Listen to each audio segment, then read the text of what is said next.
کن اعذار کی وجہ سے ترتیب ساقط ہو جاتی ہے؟ نماز کی ترتیب نمازی سے ساقط ہو جاتی ہے۔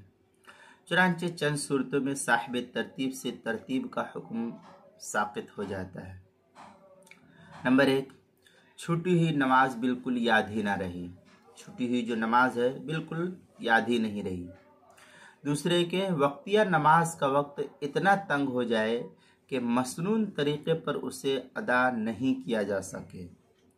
تیسرے کہ فوت شدہ نمازوں کی تعداد 6 ہو کر چھٹی نماز کا وقت ختم ہو جائے تو اب ترتیب ضروری نہیں رہے گی۔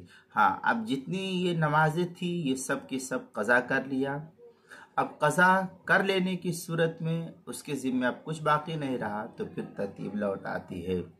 چنانچہ در مختار میں ہے وَلَا يَلْزِمُ الترتیب اذا ضاق الوقت المستحب حقیقتاً او نسیت الفائتہ لأنه عذر او فاتت ستہ اعتقادیہ لدخولی فی حد التکرار وغیرہ جو ہے عبارت نقل کی گئی ہے۔ در مختار جو زکریہ بگٹی پور دیوبند کا ہندی نسخہ ہے اس کی دوسری جلد صفحہ 525 اور 527 تک میں جو ہے اس کو نقل کیا ہے۔ کتاب المسائل اس کی پہلی جلد صفحہ 321 پر اس کو نقل کیا گیا ہے، وہاں دیکھ سکتے ہیں۔